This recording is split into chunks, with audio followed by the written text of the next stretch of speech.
Today I'm going to talk to you about how your childhood is affecting your life today. Hey guys, it's Abby and thank you for watching this video. So yes, we all have a childhood, right? Some of those experiences we remember back and it was really lovely and it was fun, and sometimes we look back and it wasn't so fun, right? Unfortunately, there are some of us out there who had a really hard, traumatic childhood. And there's other parts of you, others of you who had what I call silent traumatic experiences, where you look back and you think, oh, that wasn't so bad. That shouldn't affect me. That was normal. And so most people's thinking, from what I've observed in the world, and my thinking from before I started to really understand and become more so aware of the effects of things, is I went through my childhood, and yeah, there were some things that were hard and difficult, and I put them behind me and I moved on with my life. I don't know if you relate to that or if you think that right now, but I'm here to tell you that that is not true. That whatever happened in your childhood, whatever happened early on, is still affecting you today, in your relationships, in the way you see the world, in the way you see yourself. And that relationship between those two, your past and your now, it's ruling it. You don't really have free choice until you go back and you go in there and you really start to dig in there and see what happened and what is still wounded and what is still hurt. Because what you don't understand right now is you're not living your life, you're still reliving your childhood. That's the biggest thing I can tell you today. Until you heal those wounds, even though you physically an adult, biologically you're X amount years old, emotionally and psychologically, parts of you are still reliving that childhood. They're still in that childhood. So one of the biggest things about when you're growing up is it's really from the time you're in the last trimester of your biological mother's womb until you're about 8 years old, 7 to 8 years old. That entire time frame of your life, you're just absorbing beliefs. You're in what is called theta brainwave. So the brainwaves go beta, there's high beta and low beta, then alpha. So beta would be right now, right? You're watching this video, you're engaged, I'm talking to you, our brain is really active. Alpha, maybe you're hanging out, you're watching TV, maybe you're listening to soft music, you're much more relaxed. Now theta, we all experience it every single day, actually twice a day. It's basically called twilight when you're an adult. So it's right as you're going to sleep.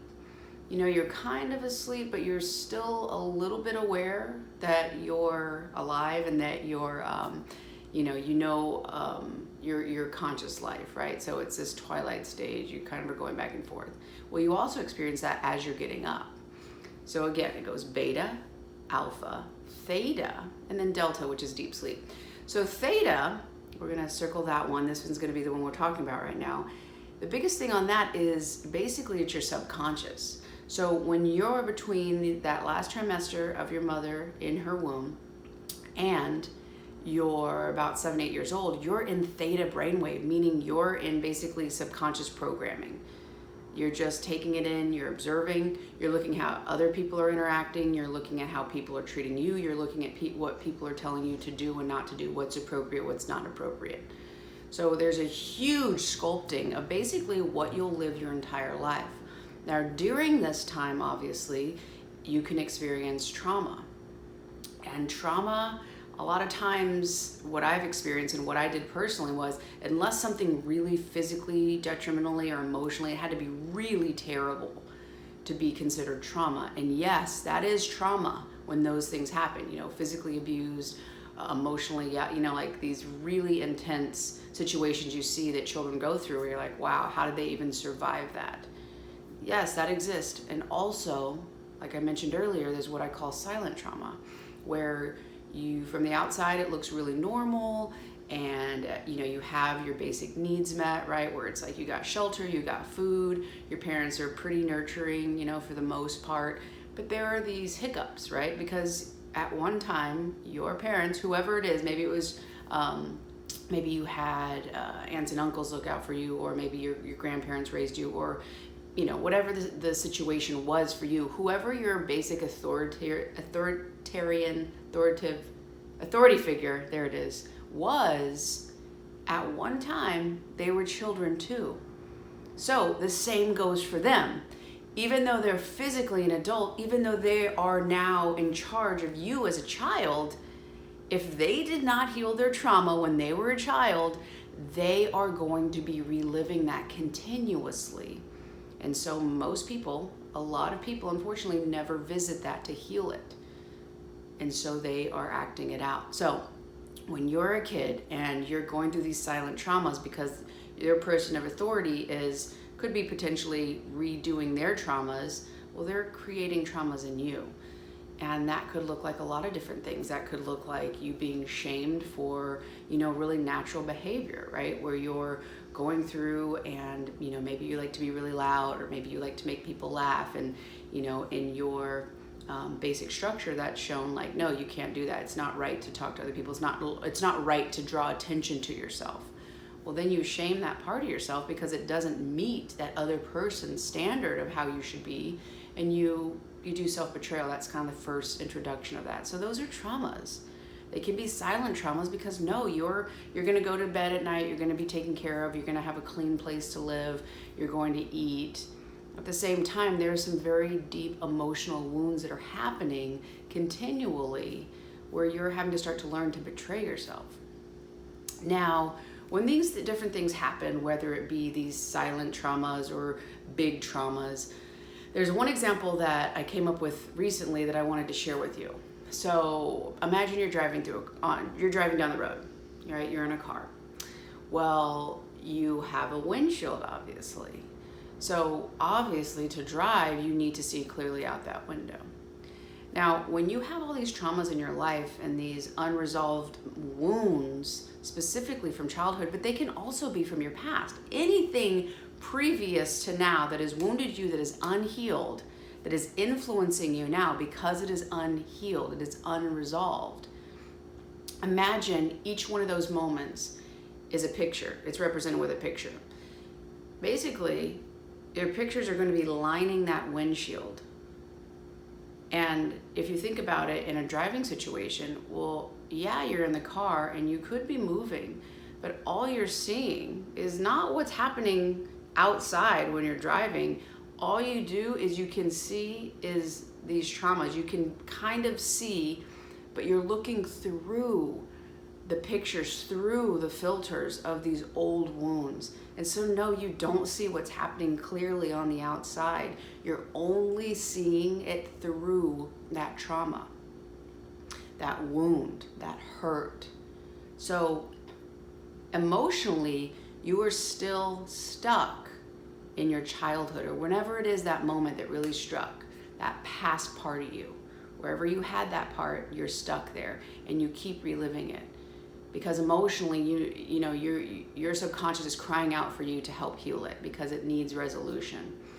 So until you find that, you'll find situations through your RAS, law of attraction, right? RAS is your reticular activating system, which is going to find situations in life that keep repeating this belief that's going to try to prod you, to poke you, to wake up, to say, oh, whoa, okay, so maybe it is, let me give you an example. So maybe you keep having a boss, right, who they don't really seem to value you, right? They give other people raises and they're promoting other people and everyone seems to be doing really good. And even though you're busting your butt and you're working really hard and you're doing everything they ask, you seem to be ignored, right? And so you can have a lot of anger and you can just see that person and then just get really mad. Well, part of the reason that you're getting mad is because it's triggering when you were little and your parents didn't acknowledge your value, or maybe it was somebody else who was really, really close to you. They didn't acknowledge and value you. You learn to not do that, and so when other people do it, it makes you mad.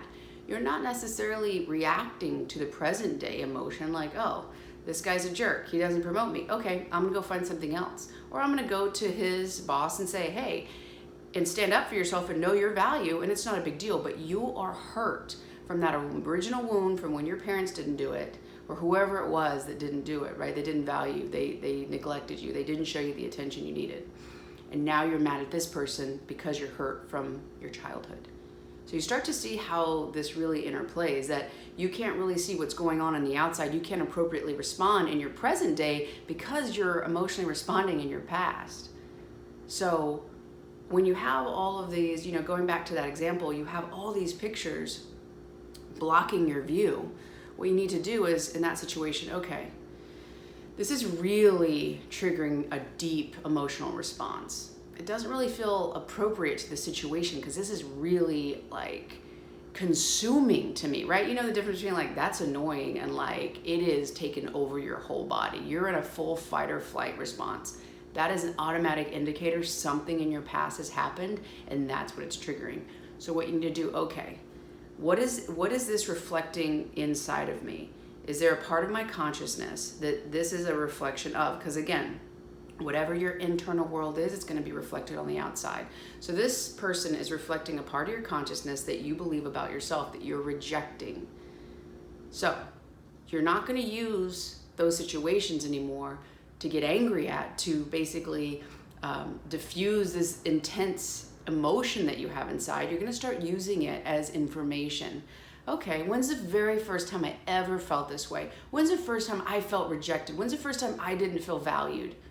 Oh, I remember that one time I was about 6 years old, right? And you start going down that loop. You start going on that path. I mean, hopefully, I pray to God for you that it's not a loop.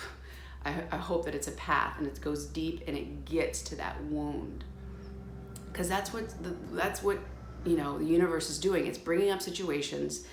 It's, as long as you have that windshield full of these wounds, you're never going to be able to see and be who you really are. You'll be it according to those wounds. So, okay, in that situation, okay, this guy's really, really triggered me. Oh yeah, I remember that first time. That really hurt me.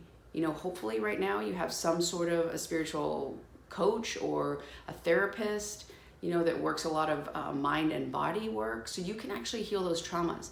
And what that looks like is you would take that picture off of the windshield because you heal it, you resolve it, you see it from a different perspective, and you discharge it.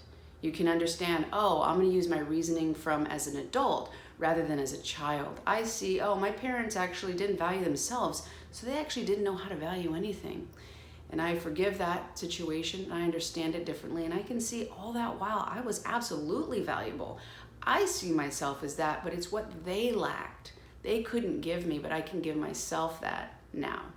So you take that picture off that windshield, and basically you can start putting it next to you as a box of wisdom that you can now use. And eventually you clear out all those pictures, and you can actually see, and you can use the past as a box of information and wisdom and resources to help you navigate the future. But you can actually see what's going on now, as opposed to only being able to see all the traumas from your past, all the hurts from your past, all the unhealed wounds. And in my opinion, the really important method to doing this, again, would be some sort of spiritual work where you get into your emotions, but you also can do some body work too. And MDMR is a really, really good one to help heal past issues and to rewire your brain to see it from a different perspective. In my opinion, traditional Western counseling, psychology, what it would do in that example of the windshield is take all those wounds and just chronologically put them in place. So it organizes them. It doesn't help you heal and dissolve and see it from a different perspective. It just helps you talk through it and organizes it. And that's why you see people go into therapy for 15 years on the same thing. They're just talking about it. They're rearranging it. They're putting different things together. But in function, they still can't see what's outside on the other side of that window.